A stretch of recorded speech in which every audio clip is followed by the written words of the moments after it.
फिर मुझे लगा कि अब ये सुसाइड का समय आ गया है। Not. This is where we mention the unmentioned. बचपन बहुत ही मज़े में बीता। एक कॉलोनी थी जहाँ पे हम लोग रहते थे, और उस दौरान जब मैं 5वीं या 6वीं में था तो मुझे कॉमिक्स से बहुत ज़्यादा प्रेम हो गया, बेइंतहा। तो शुरुआत में चाचा चौधरी, बिल्लू, पिंकी, इस तरह के पात्र थे जिनसे मैं बिल्कुल मतलब काफ़ी काफ़ी इंस्पायर्ड था, पूरी तरह से उनमें डूबा रहता था। और धीरे धीरे फिर और अलग अलग तरह के पात्र आते गए जो थोड़े से वायलेंट थे, जो जो दुश्मनों से लड़ते थे, मार भगाते थे।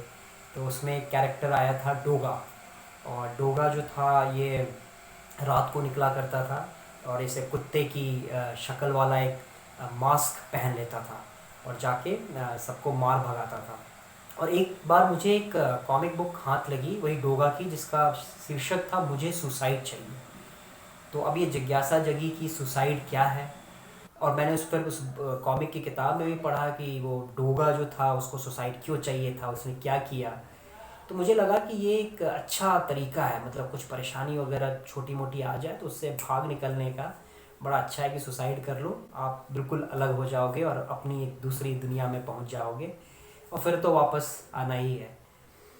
तो फिर ऐसा एक दिन हुआ कि खूब पिटाई हुई घर पर, और मेरे जितने कॉमिक बुक्स थे उसमें से काफ़ी सारे जो थे मेरे पापा ने ले लिए, कुछ को फाड़ दिया।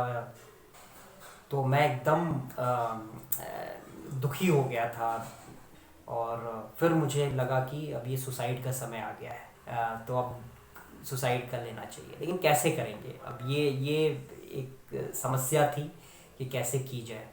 तो मेरे ख्याल से शायद दिसंबर का महीना था, और एक नई चीज़ और पता चली थी क्रिसमस के बारे में, सेंटा क्लॉज के बारे में, कि सेंटा क्लॉज आते हैं और आपको एक गिफ्ट देकर जाते हैं अगर आप अपने सॉक्स, अपने मोज़े जो है कहीं बाहर लटका दे, क्रिसमस ट्री पे अगर लटका दे।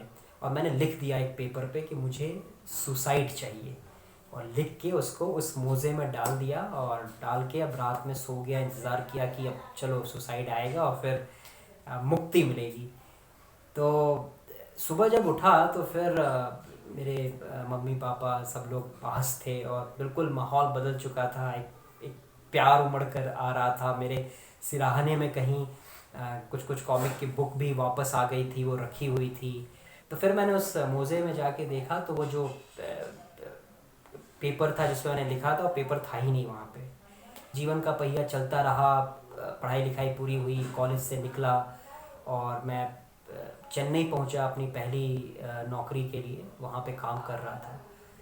और मुझे काफ़ी अच्छा एक मित्र वहाँ पे मिला जिसका नाम था अनूप चौधरी। तो एक स्कूल है जो पुणे के पास है, सह्याद्री वैली स्कूल। तो एक बहुत ही सुंदर छोटी सी पहाड़ी पर ये स्कूल बना हुआ है। हम गए वहाँ पर, रात भर वहाँ रुके, अगले दिन सुबह उठे तो पीछे देखा कि एक बहुत ही प्यारी सी नदी बह रही है, भीमा शंकर नदी। और हम दोनों ने सोचा कि चलो थोड़ा नदी में स्नान करके आएँ, और हम दोनों को तैरना नहीं आता था। फिर मैंने कहा अनूप को कि यार ऐसा है कि अब इतनी दूर आ गए हैं तो तैरना सीख ही लेते हैं, यही एक अच्छी जगह लग रही है, बड़ी सी नदी है तो यहीं तैरना सीख लेते हैं। तो उसने भी कहा ठीक है, और फिर हमने तैरने की कोशिश वहाँ पे की। और उस समय बाल बाल बच गए डूबते डूबते। मतलब पहले मैं बचा, फिर मैंने देखा कि अनूप डूब रहा है, तो किसी तरह से मैंने कुछ उसको पकड़ के मैं लेकर आया। काफ़ी पानी अंदर जा चुका था उसके, मेरे भी अंदर, हम किसी तरह से बचे, और एकदम जो कहते हैं राम राम करते हुए भागकर वापस अपने घर में आए।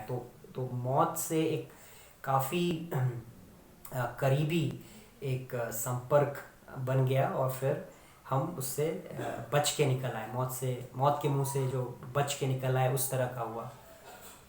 तो फिर ये वाक़या हुआ, हम लोगों ने ज़्यादा इसके बारे में सोचा नहीं। लेकिन उसके 2 साल बाद फिर अनूप की शादी हुई थी नई नई, और उसके बाद उसे कैंसर हो गया।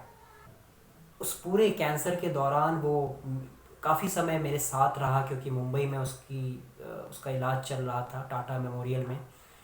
काफ़ी कोशिशें हुई लेकिन वो बच नहीं पाया। जब वो गया तब मुझे एक एक विचार आया, एक थॉट आया कि हम दोनों जब उस नदी में गए थे, डूबते डूबते बच गए, मौत को चकमा दे दिया, लेकिन मौत अभी भी हमारा पीछा कर रही है। अनूप को उसने पकड़ लिया, अब मेरी बारी है। लेकिन उसके 2 साल बाद फिर से मैं आईसीयू में भर्ती हो गया। तो फिर मैं बच गया, वहाँ आईसीयू से निकल कर आ गया।